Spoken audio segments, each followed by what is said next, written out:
Okay, here we go. Like I said, this is going to seem so damn simple. And that's one of the things I have to say that I'm really proud of Feed the Cats is because I've worked, I guess, 21 years at creating an extremely simple thing, not really to throw it out there to the masses, but I really did it because I appreciate the brilliance of simplicity.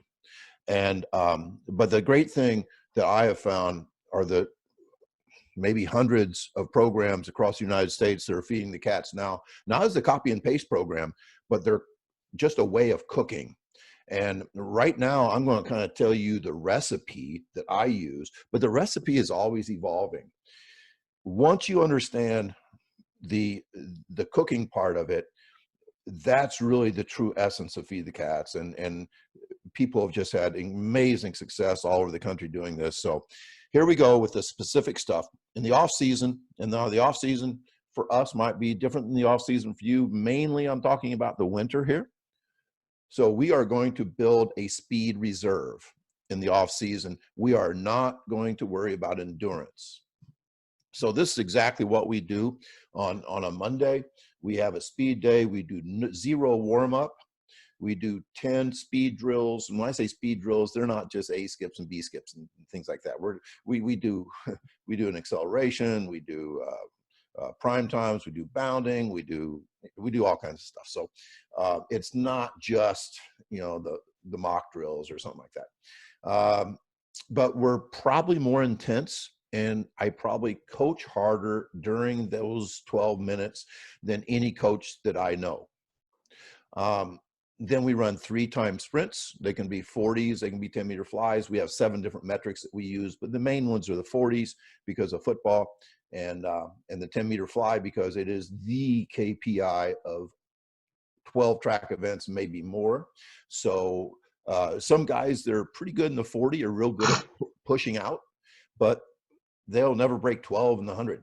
Whereas if you can break 1 second in the 10-meter fly, you will break 11 most likely in the 100 meters. So so the 10-meter fly is the cornerstone. And then our football players lift and my other kids go home.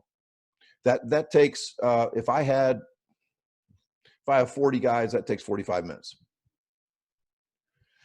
So then we go to our X Factor day.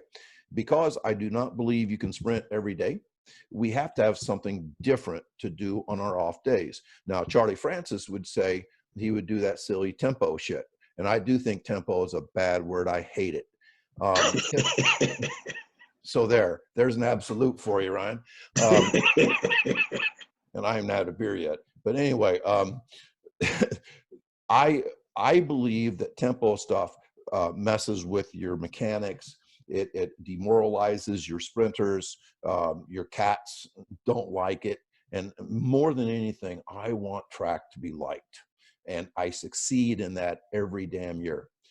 So instead, we do X Factor drills, which we do very low dosages of plyos, strength stuff. That's when we do our wickets, our hip mobility stuff, new shit that we see on Twitter. We'll try it. We may throw it out after one try, or we may say, like when we started doing the assisted plyos, I'm like, we will do those every damn week. I love assisted plyos, and all this stuff is in my DVD. So I'm not going to, go into big detail here, but we're 100% intensity and we're very low dose. So in day 1, we're 100% intensity and very low dose. On day 2, 100% intensity, very low dose. And then my football players go lift. So this slide looks a lot like Monday's slide. Same color, same font, all that stuff. Well, it is the exact same day. To me, a speed day is kind of like the batting cage to a baseball player. I don't care how many times you read that you have to do different kinds of stuff so that your players can adapt to new things. Some things you just got to do a shit ton of, and that is speed work. For a basketball player, that would be shooting. For a quarterback, that would be throwing the damn football. So once again, we do the exact same thing, but we may time a different metric, and we never time the same metric twice in 1 week. By the way, when we talk about weights for football players, the thing I always ask my football coach is don't do any type of crushing of their legs. until Thursday, so it doesn't mess with my speed work. And, you know, the football coach has been very good here.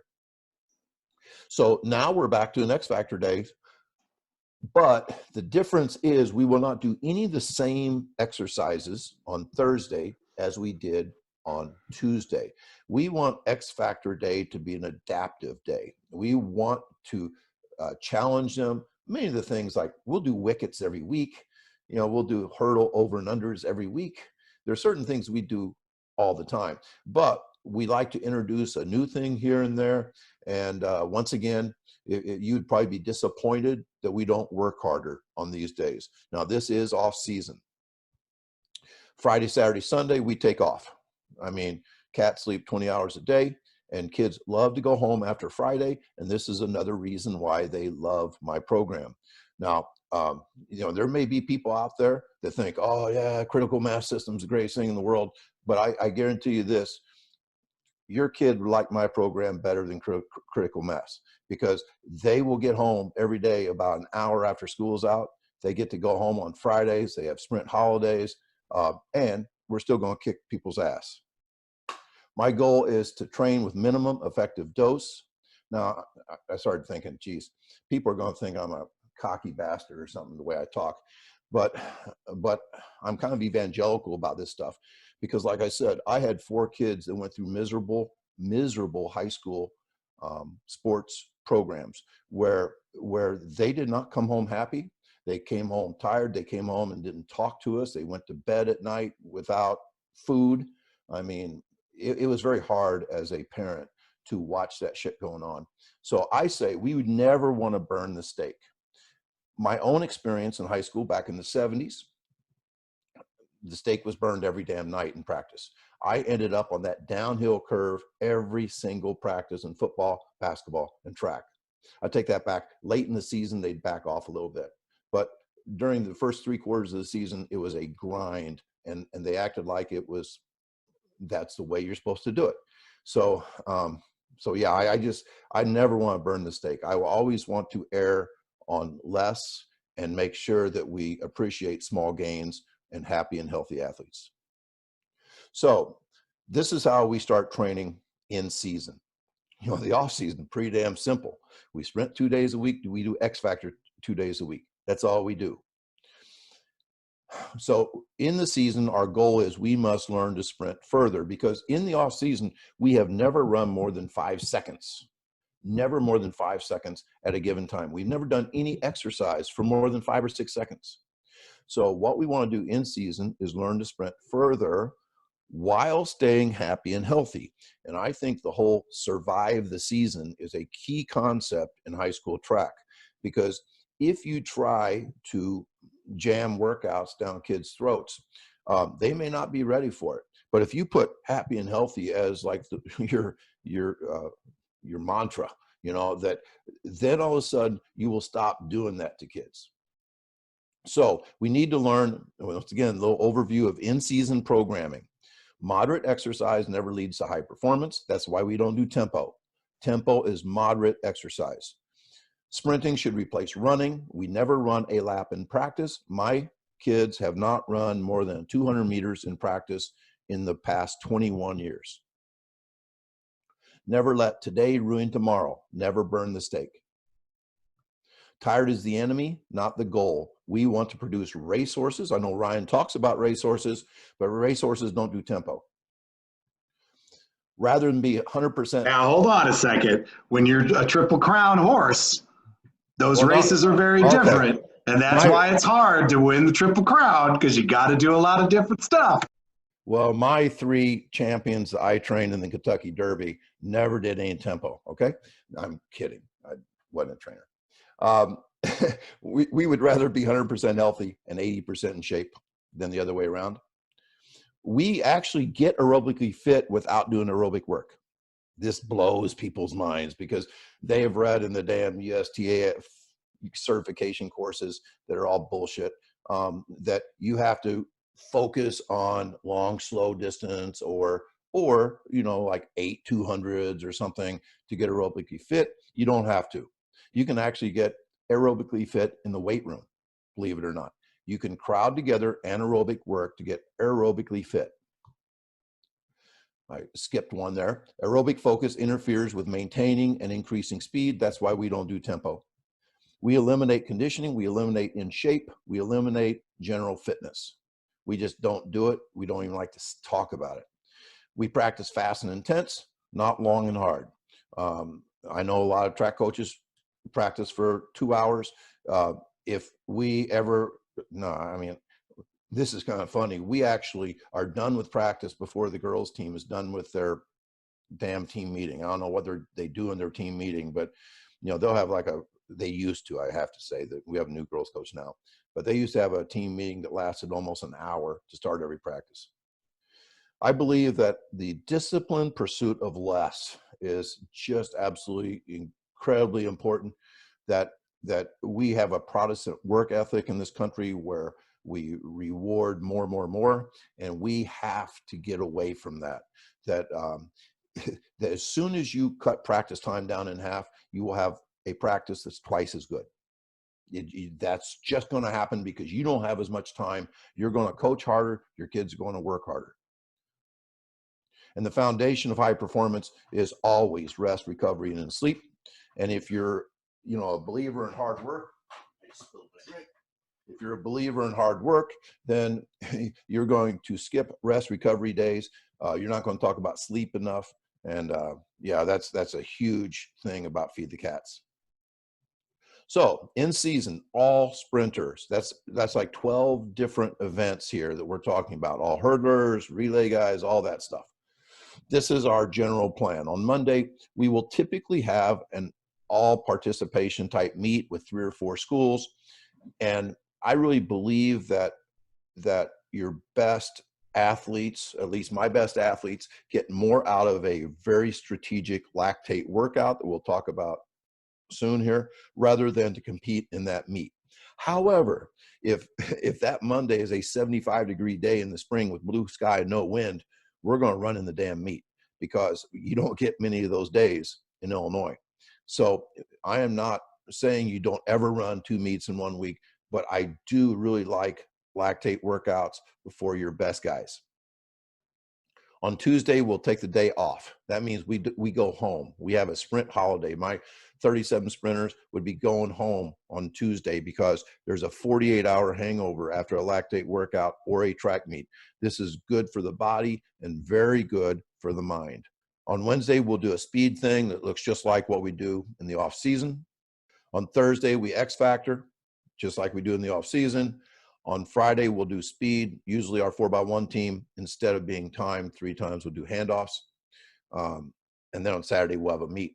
I've grown to, I used to run my guys in every meet, every scheduled meet, but I've grown to really appreciate the idea of 1 great lactate workout and 1 great meet for those 8 to 10 of your best guys, the guys that are going to make you a good coach or not a good coach.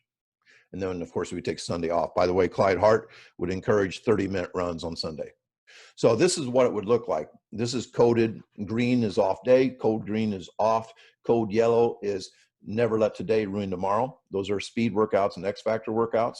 This is a 19-week season from like a year or 2 ago. The code red are the ones that are 48-hour hangovers. Every year it'll look about the same. I give my sprinters the entire spring break off. They come back faster than hell. I absolutely love that. Meets and lactate workouts are really hard on sprinters.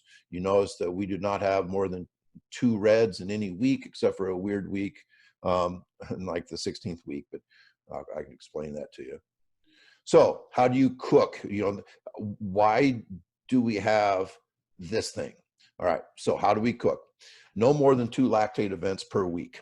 By lactate events, I'm not talking about tempo, and I disagree that tempo can produce lactate. If you're run at 70% or 85%, if you're truly at 85% of max speed, you can produce lactate, but that's not, I don't call that tempo. Tempo is a recovery workout by running at about 70% to me. We do no endurance, no tempo, no laps, and no submax.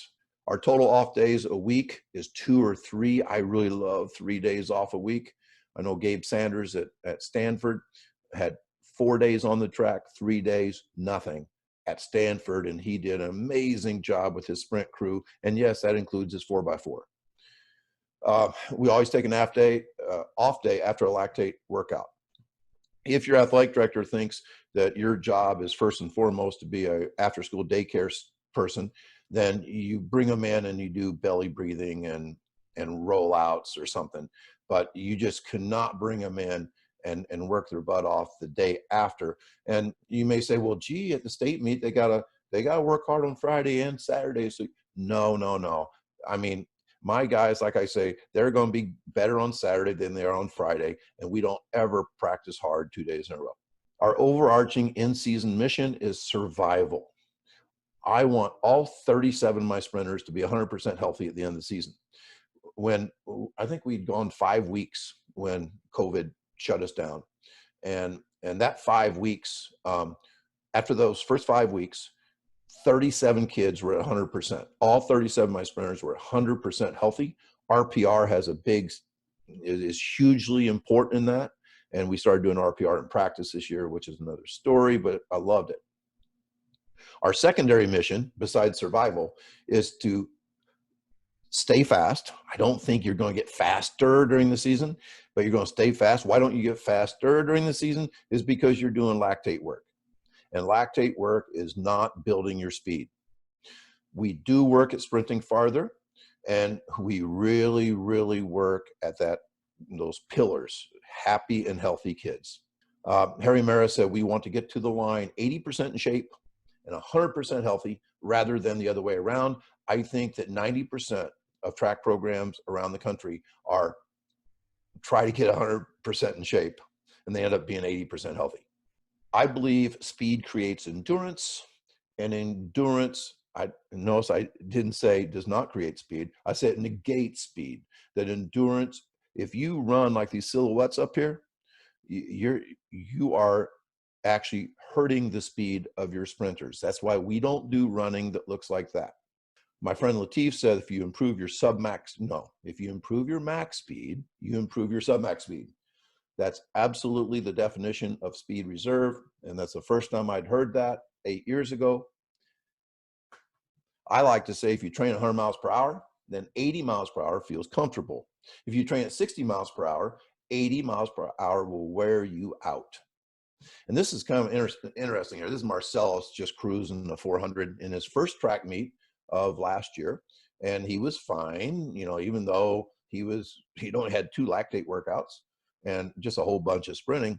But to break 47 flat in the 400, all you have to do is run 18.7 miles per hour. That's all you have to do. Now, obviously, we know that's hard. But if you have a ceiling of 25 miles per hour, can you see how that would create endurance?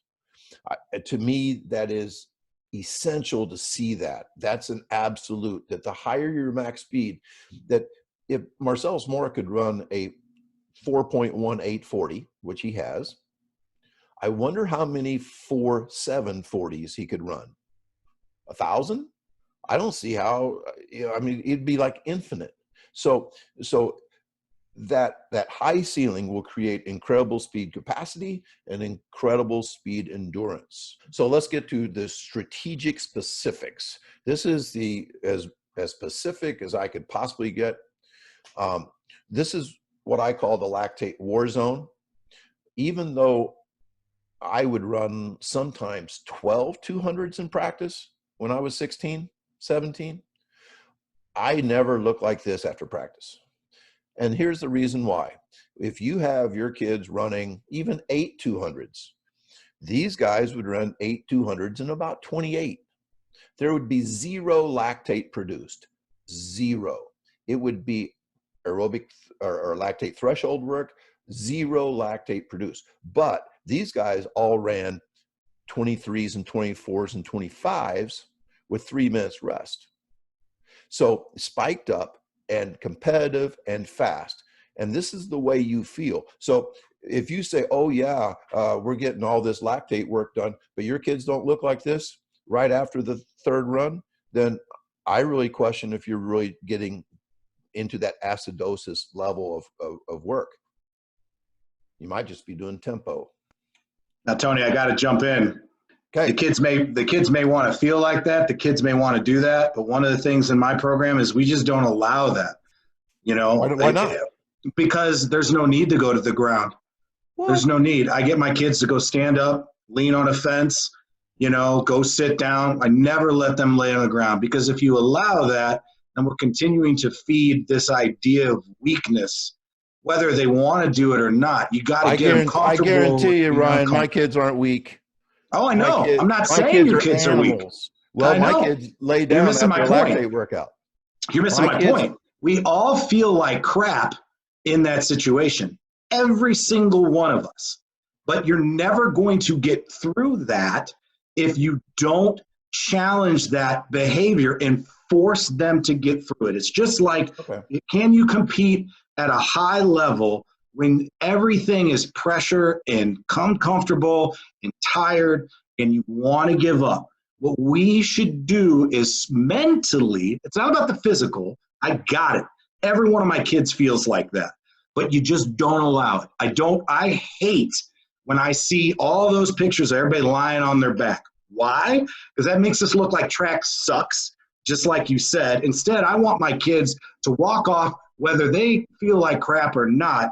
I want them to fake it till they make it. And eventually what ends up happening is we run really, really fast and we don't see that. And another reason why is that when you get to the end of a race, you get to the end of an event, every kid's going to feel like that in every race. And the last thing I want them to think about as they're crossing the line is I can't wait to collapse.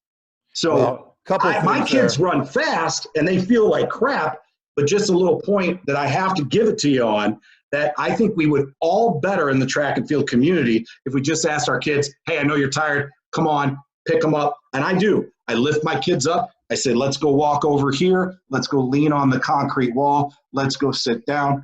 And I think that eliminates some of this negative right at the end, at the critical, thing. How many of us know a kid that's failed in the last 2 or 3 meters of a race, right? How many kids just didn't finish it off? I just think that sets a bad precedent. And I've seen a lot of kids who do that end up getting hurt, because it's just like, I just got to survive this until the end, and then I could just dive and be dead on the ground. And personally, laying down on the ground, I think, is one of the worst things we could have our athletes do after a rep. Anyway. Well, what I would say is I doubt if your kids have ever been into true acidosis in practice.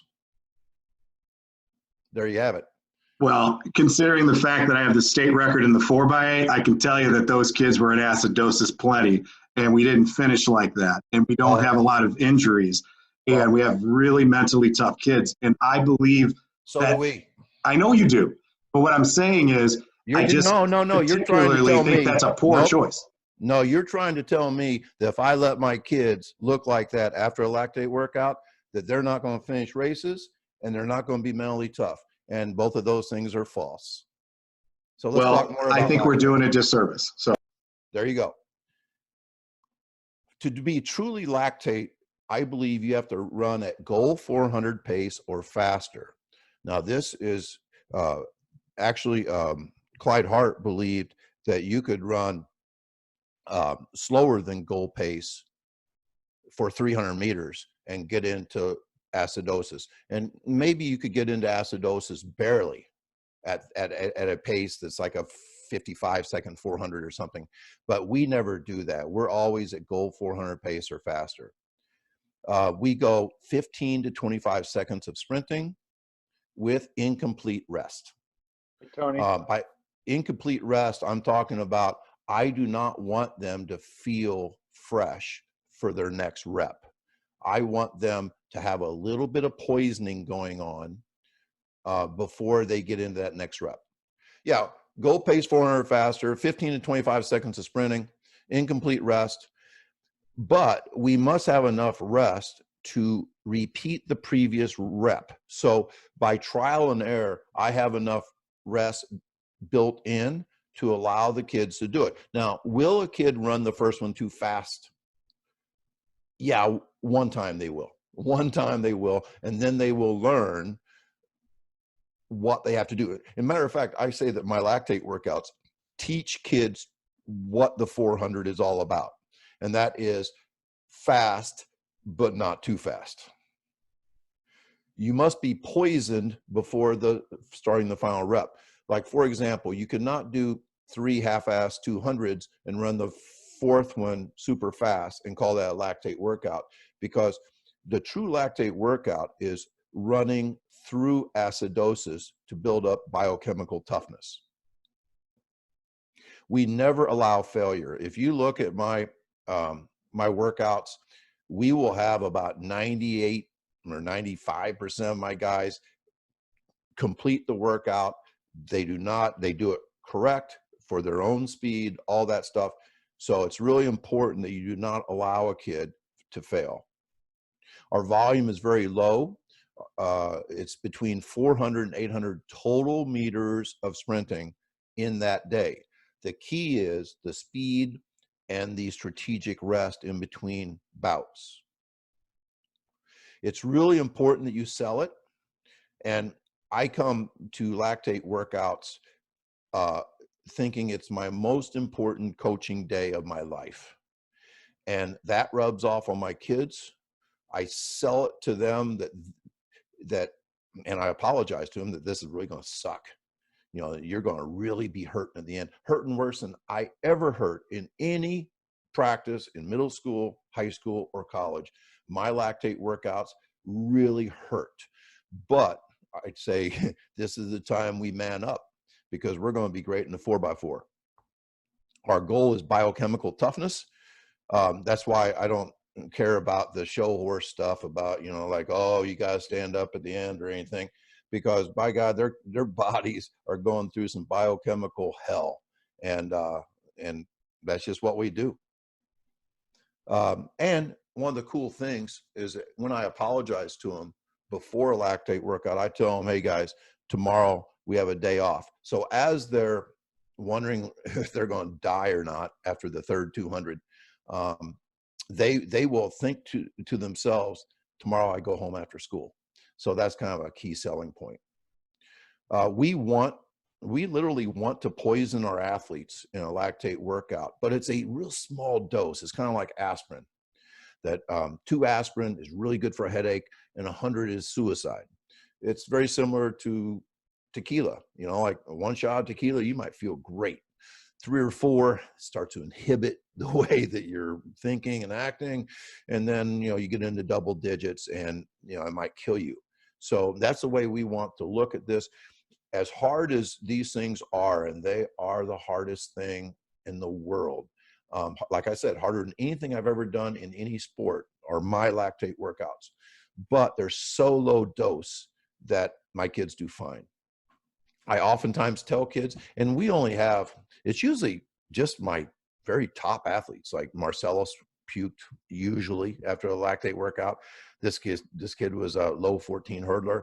And the guys that are really capable of high outputs, they go the hardest, and they are not sick. It's not like they have the flu. You know, they're just purging some hydrochloric from their belly, and they're going to feel fine in 15 minutes. So these are the 3 lactate workouts that make up pretty much all we do. Since we only have like 9 lactate workouts in an entire season, we'll do the 23-second drill like 3 or 4 times. We'll do the 4x4 predictor 4 or 5 times. And for the last 3 years, we have not done the critical zone workout. But this year, we would have done it. I only do the critical zone workout if I feel like all 4 of my guys are really healthy. And sometimes, remember, healthy is really, really important. And the other thing is, do we have a chance to win the 4x4? Do we have a chance to be all state in the 4x4? And those 2 things you have to have before you do the critical zone workout. So let's talk about the 23-second drill. The inventor was Chris Korfist. He told me about it 12 years ago at a clinic before I even made it to his bedroom, that's bad. Made it to his basement. What a terrible slip there. So anyway, we like to do this indoors, and we make it a 24-second drill because it's a 178-meter track that we're running on. If you've ever run on a short track, you're not going to run top speed 200s. So we give them 1 more second because the goal is 200 meters. We run solo with a falling start. We do not fly. We have pylons at every 5 meters from 165 to 210. We have the big pylon at the 200 meter mark because that is our goal. Our goal is to run 200 meters in 23 seconds. This is not a 400 pace. This is pretty much all out. Our goal is 200 meters. Our school record is 2:15. Actually, this is obviously Marcellus. Marcellus went 2:10 on his first one, 2:15 on his second. So that's I will never have another guy ever do that again. And that's on our tight turn track. Lots of noise. Everybody goes freaking crazy. Every lactate workout we do is more exciting than a meet. Now that takes a lot of work by the coach and a lot of selling and a lot of buy-in and a lot of culture. But we really, that's why a lactate workout on Monday is better than a weekday meet because we put so much more into it. In this drill, we give 8 to 10 minutes rest and we repeat it and try to get within 5 meters of the first one. We usually have around 30 to 40% of our guys accomplish getting within 5 meters. And even if they don't, their body is sprinting with that high acidity, and it is amazing. But one lactate workout has a huge effect on our guys. Our second lactate workout, our guys do so much better. The body adapts so quick. And that's why we don't do lactate workouts until 3 weeks before the first meet. That's the first time we ever do one. We record, rank, and publish every damn workout. A lot of people want to know what would girls do. The girls coaches who feed the cats and do this workout typically say 27 seconds because that gives a fast girl a chance to hit that 200 meter mark. If you want to read more about this, you can I wrote an article about it. You can Google that. Everybody's going to get these slides. I'm not going to show this, but I've just started somebody. He's on the clock. I'm going to count down as he comes around, goes 20, 21, 22, 23, 24, and I'm going to mark where he is and judge between the pylons. I'll yell 192. Now, this is Marcellus actually starting this one. I mean, I can try to play it, but I don't think it'll look good. And this is Quinn starting him.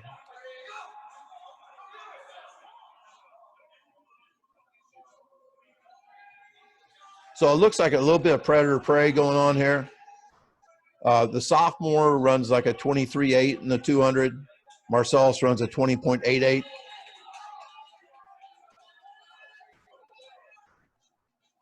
We really aren't trying to race. I think this was the one that Marcellus, this was the one he set the school record and went 2:15 on. So I know it's probably choppy as hell. You didn't get much out of it. But that's what it looks like. And without data, you don't know where you've been and you don't know where you're going. So we record all these things. And this takes a lot of work. I publish this on our website, pntrack.com. If anybody wants to copy it, template it, whatever you want to do, that's fine. But I'm proud of this. And off to the right, I have, this is actually from 2019. This was actually last year. The guys in yellow are the guys that were on my 2019 team. The guys in red were all-state athletes. So a freshman can see how he is ranked to other freshmen who later became all-state athletes. So we do a lot of this kind of stuff. And this is the type of thing that makes kids buy into the whole lactate workout concept, where they do not rebel. They don't think track sucks because we work hard. We work hard 9 times a year on the average, and they really buy into it. Okay, our outdoor favorite thing to do is the 3x200 with 3 or 4 minutes rest. We run in groups about 10. We tell them to run each one like it's the first 200 meters of the 4x4. Fast and loose, full of energy, but holding some back for that back side of the 4. And this is the best thing I've ever seen at teaching kids how to run the 400, because you are not well after 3 or 4 minutes of rest after a 23 or 24 second 200. You are pretty acidic, and you have to go out and do the damn thing all over again at just as fast. We do free lap now with 10 or 12 guys, 10-meter run in. That's a fly run in. As soon as the guy goes in front of you, you kind of take off. And since we go fastest to slowest, we seldom have anybody pass anybody. So if I have the order on my clipboard, I can record the time super quick. We always run with the wind because we always want to feel fast. Always, always, always. The more wind, the better. Great weather is preferred. If it's a shitty day on Monday and a beautiful day on Tuesday, we'll do a speed day on Monday and a lactate day on Tuesday. That's how important we think these workouts are. And they really are important to us because, remember, we have ever run for more than 5 seconds in practice throughout the off season. All we care about speed.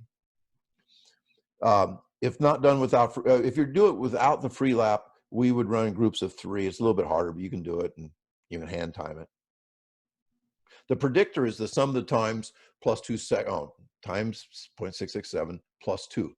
But it's easier. This is actually a Marcellus workout where he basically went 23, 23, 23. 2/3 of that would be 46. You add 2 seconds. The predictor is 48. He ran the 400 his sophomore year 4 times. He hardly ever ran it last year. 3 times, I think. 3 times his sophomore year. And at the conference meet, he ran 48:41. So that's a pretty good, it's a pretty good predictor. It's always within a second. It's interesting to break the world record. You would have to do run in start, sub 21, sub 21, sub 21. That's why world records are hard to beat.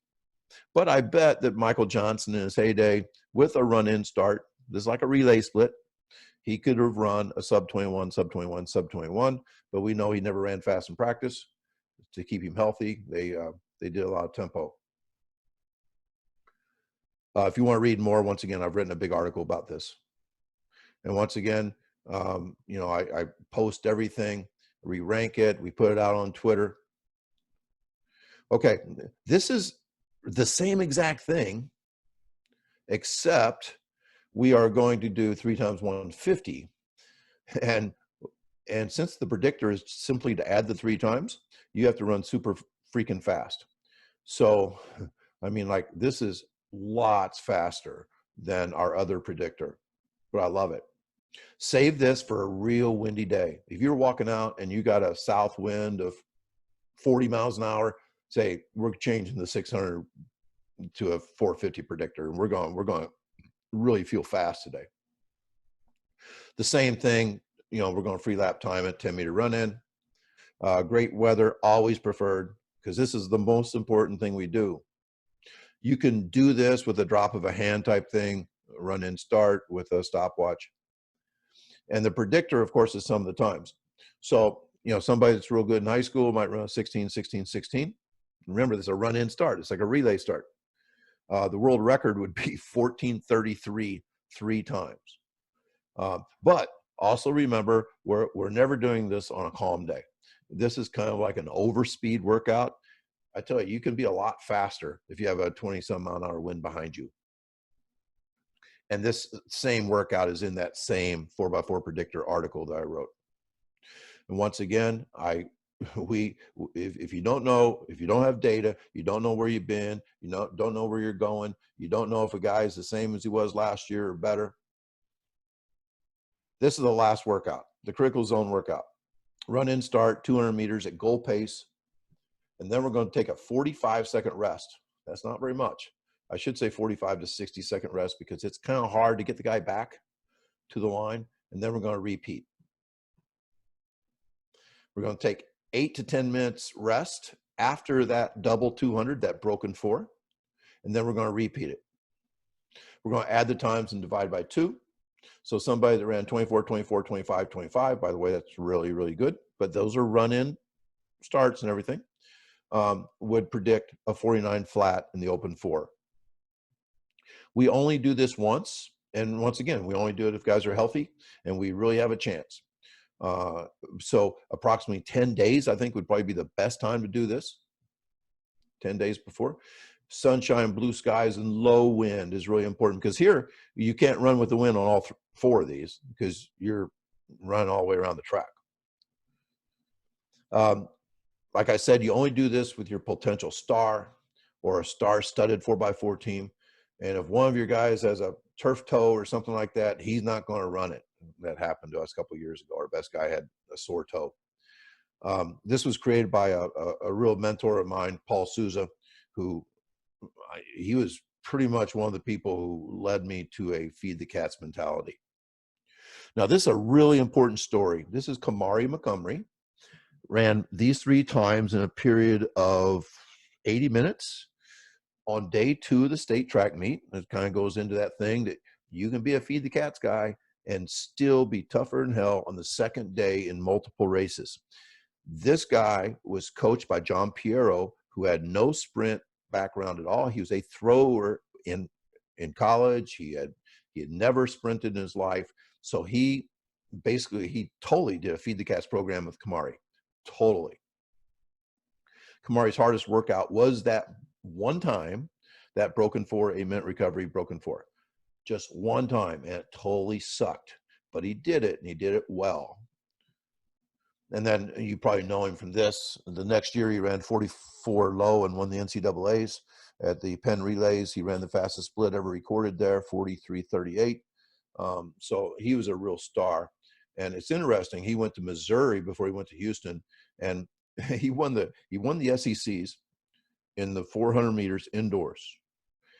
The second year, first meet indoors, they had him run the 600. And this guy's a cat now. And you know what cats do when you put him in the 600? He got 28th out of 28 guys. 28 out of 28. And then he had an injury-filled season, and he ended up transferring to Houston, and he got a lot better. So don't put cats in the 600. Here's Marcellus when he was only 15 years old, still wearing braces. His hardest workout this year, the year I'm talking about, was a 150, 150, 150. We never did that 200, 200, 200. No laps, nothing more. I mean, this guy, you would think that he would just melt on day 2 of the state meet. He would just be horrible because he doesn't have that enough work, that repeat sprint ability. He hadn't had enough tempo work and all that stuff. And, he did real well. He didn't do all 3 of these things at the state meet, but he did the 10:31 at the state meet, and he won gold 4 times. The 2088, he ran at sectional, legal wind, and he only did the 400 3 times, but he won the conference at 48:41. So just a couple things about science before we end this thing. This is another thing. I love to put stuff that Clyde said that I believe in because, I'm so mean to Clyde all the time. But he said that the 400 meters is an oxygen deficient event. Of course it is. It is not aerobic. Yes, we are breathing and we don't shut off the aerobic system because we're running fast. All 3 systems are working. But he said the 400 will rely primarily on 2 anaerobic systems, the ATP-PC and the lactic acid systems. That means, the first 5 or 6 seconds when, you just have free ATP in your cells, and then you start doing the lactate stuff. So even though we totally agree, he still trained it aerobically, which I just don't understand it. So what all I can think of is he was just the greatest charismatic coach in the world that got great athletes, and it still worked. So we don't. We train the systems that we have to rely on. 2 really important stories. But don't you need the endurance to finish strong? This is really, really important. I know so many of you says this shit won't work for my guys. Well, John Hewitt, when I went to Franklin, Tennessee, John Hewitt was my best returning athlete. We only had 8. We only had 8 returning boys, and I had to make a team that ended up being 54 kids that year. But John, I asked him, I said, what's your best time? He said, I ran a 51 split in the 4x4. I said, wow, that's really good for a sophomore, man. That's great. What were your 100 and 200 times? He said, Coach, I'm not a sprinter. I'm like, what? No, 400 guys are sprinters, John. He goes, no, I've never been timed in the 100 200 in my entire life. And so I said, well, you're going to be a sprinter for me. So I trained him like a cat all winter. He had 1 meet and 2 lactate workouts leading in to an early April event at Vanderbilt. And he ran 47.99 as a junior, 47.99, because he had speed. He also broke 11 and broke 22 that day. So, I mean, he was a sprinter for me. But then at the state meet, he had to run against a guy that was just much better than he was. And he fought, and then he faded late, and he actually got passed by another guy. So he got third at the state meet. The parents would not speak to me on the way out. And then 3 months later told me that he would be training with his AAU coach as a senior who did a Clyde Hart system. And this is honest to God, this same guy never broke 50 again as a senior. Never broke 50 in the 400 meters as a senior. He also didn't break 11.5. He never broke 23. So the dad thought, oh, you need endurance because you let somebody pass you at the end of the race. But the dad didn't realize that we had raised his roof so damn high that this kid never belonged under 48. And we got him under 48 because we got him fast. This is me in high school with the long hair and the beads and the sideburns and all that stuff. And I was a 50 low guy in the 400, but my teammate Dave Finistad, a 6'4" guy, ran 14:24 at the state cross country meet, 3-mile run. So he was a terrific distance guy. I was a decent 400 meter guy. And so we're going into basketball my junior year, and he was actually a week late reporting to the team because he was at the state cross country meet, and we had been training very anaerobically, like 10 suicides at the end of practice and stuff. Those are lactate workouts too, and people threw up then as well. And so Dave came in, and I was really competitive, and I wanted to beat him in every damn race or every damn suicide killer, all those things we did. And I beat him in the first one, and that's the last time I beat him. I mean, I beat him in the first one, but then he was thrown up for the rest of the time. I remember my dad was the coach. He called us all over, and Dave was still like sick over in the corner. And he said, Dave's going to be fine. He's just not in basketball shape yet. I think it's the best story I can tell in terms of training the specific energy systems that are required. To think that Dave Finistad was not in shape, and he just got third place in the cross country state meet. Of course he was in shape, but it was a different type of shape. It was not a long sprint shape. So that's why I tell coaches that really believe you can run slow to run fast. I just don't think you can. I think you got to train that lactate system. I want to repeat this. You got to keep telling yourself this. Never let today's workout ruin tomorrow's workout. I just love this slide. Marathon runners are totally freaking exhausted after run a 2-hour and 8-minute marathon. They're exhausted, but they have resting levels of lactate in their system because they're maybe on the threshold some, but they're never dipping into that acidosis because you cannot do that and run 26.2 miles. Work on high speed to get fast, and you get aerobically in shape, aerobically fit by stacking together anaerobic work. That's what we do in our speed workouts. That's what we do in our X Factor workouts. That's why we're able to successfully do lactate workouts the first time we do them, because even though it doesn't seem like we're working traditionally hard, we are working so intense with like 20 or 30 seconds in between that we do real well when it comes to sprinting farther. I'll end with this slide. Aerobic running fucks up mechanics, confuses the CNS, and kills cats. So that's kind of where I plant my flag. And Ryan Banta, what do you got to say about that? First thing, I think the best predictor workout is the 400. We run a time trial week number 3, and I routinely, if a kid runs as a rookie, whatever time they run in our time trial week number 3, they run 7 seconds faster at the end of the season, either in a split or an open. The reason why we include splits is because obviously the pace and the time, you can get a split pretty accurately in a 400. How much faster do they run? My females run 7 seconds faster if they're a rookie. If they're a returner, now these are averages, they run 4 seconds faster. And the 200-meter time trial that we would do usually later in the week, They usually run anywhere from 1.4 to 1.75 faster. We don't run a 100-meter time trial anymore because that first meet of the year, I have unlimited entries. And so we run everybody in a 100-meter dash in competition to kind of get that time. So that's one thing. I think for me, my philosophy, and it's different for everybody else, I'd rather just rip off the Band-Aid. One of the things, going back to the comment of whether we stand up or sit down, none of that matters. But the idea of the anxiety behind the effort, you know, and that extra anxiety and the cortisol behind that. Somebody mentioned about there's a study in NCAA athletes, how many people get injured around finals, you know, just because of that additional stress.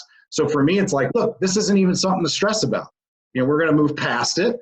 You know, we're not going to die and roll around on the ground. We're going to get past it. We're going to rip off the Band-Aid. So every athlete in my program, minus my very hefty thrower girls, who we know, run a 400. All my distance kids, all my sprint kids, they do that. And then my sprint kids, every one of them will run 100. And that's what we do to kind of deal with that. We'll have what I call a friend series, which we do like 4 of those a year.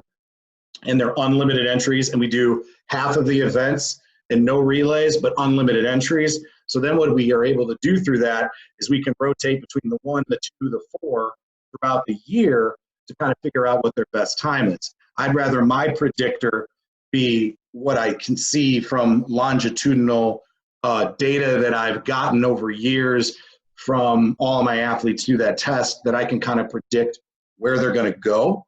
Then what we do is at the beginning of the year, we use their date pace, unless they're standing 30 and flying 30 or faster, and then we use that as their date pace with a combined score.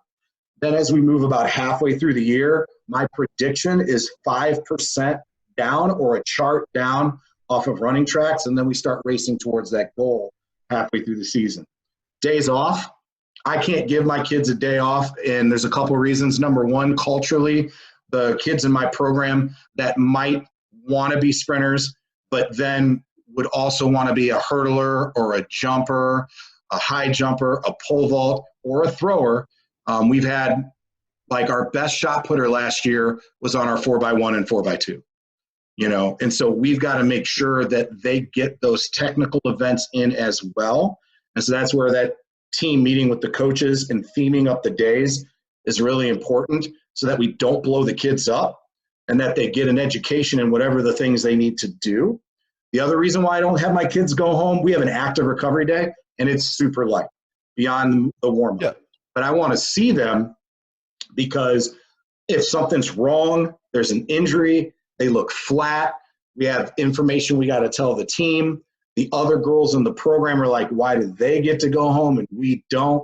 You know, and for female athletes, that's a huge problem for us. It would be a difficult thing for us to kind of deal with in our program. But the biggest thing is to get them loosened up, to work on some other aspects of track and field, whether it's visualization training, mobility, doing standing handoffs. So we're not running, but we're just doing targets, doing some hurdle mobility. So we'll do that on an active recovery. And I always build in that active recovery day before we go out and do a acceleration or max velocity day. Now, depending on what you're doing with your rotations, you know, that max velocity and acceleration day may be on a Monday as well, because I like to rotate those impulses in the training sessions. So I can't give those kids a sprint holiday. It's just not something I can do.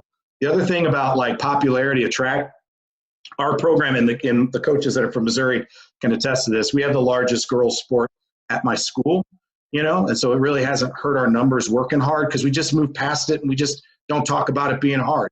You know, I tell my kids, I said, the best athletes in my program are going to run the 4x4, period. But, you know, do you think my kids don't work hard?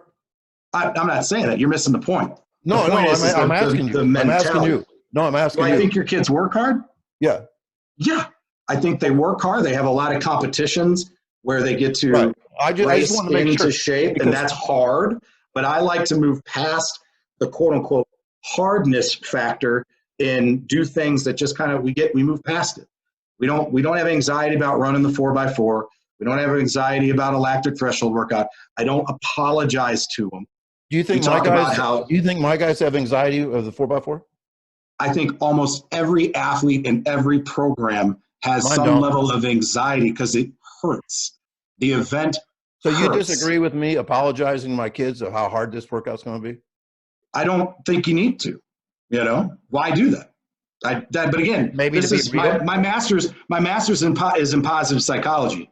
So there's things that can enable people, and there are also language that can harm athletes too by allowing the virus, a social virus, to enter into the program. That's okay. I mean, everybody's got their own thing. Being real before a hard workout is somehow allowing for weakness or something? No, it was just this the way you talk about it. I don't apologize. I'd say you have an opportunity today to get better. We have an opportunity to separate ourselves from our competitors today. Okay. And yes, it's going to be tough. They know it's going to be tough. They know that most of the time on a Monday, that workout is going to be tough, or on a Thursday if it doesn't happen on Monday. Because, there are things that you do in your program routinely and things that I do in my program. And for me, again, I want to get better. And I want to get better in a lot of ways, not just, in performance, but also the performance and the mental attitude of how to get to that performance and what it takes. Yeah, Tyler? Anyway, so we don't do a sprint holiday. We have practice. We come, we warm up. I get to see him move through all the different planes of movement. We do our different mobility circuits and different things that we're going to do. My predictor workouts are based on the things I'm trying to predict. So if I want to know maximum velocity, we do a flying 30. And as we talked about, with the flying 30, 18 of the 20 kids in my top 20 are all state sprinters or state qualifiers. It's a really strong predictor. If I run a 400-meter dash in week 3, I know at the end of the year what that kid's going to do. And the anxiety is away. We run it like a track meet. We get the gun out. Everybody's spiked up. Everybody's hooping and hollering.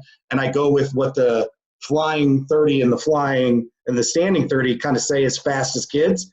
And I stair step it down with the fastest kids down to the slowest kids. And we get through it, and you can game it. We create a thing called an interval card where we reward kids who give the best effort in practice, the most maximal effort in practice. They get an interval card and they can cash that in at the end of the year like a golden ticket to take away an interval later in the year if they're not feeling like running one. And lo and behold, when we get to the end of the year, they very rarely cash it in. But if they do, there's absolutely no questions, buts, or anything about it. They get to cash it in, And so these are things that we kind of do to get to the critical zone, the critical distance, the critical intensity that we want to run as a predictor. How long do you practice? We practice a lot longer, and I still have a ton of kids on my team. How long do you practice? Depends on the workout. Some days we go over 2 hours. Some days I'm done in 45 minutes because it just depends on what the goal of the day is, what the session calls upon, and how chatty their head coach is, at the beginning of practice, which I typically, when I do my team huddles, and I'm going to talk a lot, I do it on a day that we're going to get done really quick. So like Tuesdays are done real quick, and then some other days where we have weight room or plyometrics, and the other thing is, Tone, is that when I do go run a 450 or a 350, I have a lot of recovery in between. So there can be 15 minutes recovery in between, which is necessary for that 95% effort, if that's what's called upon them for that particular day, to provide that recovery. And then in the middle of that recovery, which I'll show, we sometimes do wickets, we'll sometimes do buildups to try to create a better quality interval on the next one, which they found if you throw in short buildups, short sprints, or wickets in the middle of a recovery, that the next interval will be a much higher quality interval than just sitting down and doing nothing. And so there's science behind my decisions and choices, obviously, on why I'm doing what I'm doing. So I think all science in track and field is bullshit. It is. I mean, what science? Right, well, we're gonna see some science, and we're gonna show you some things, and you could call it bullshit if you want, and we'll take a look and we'll see what it is.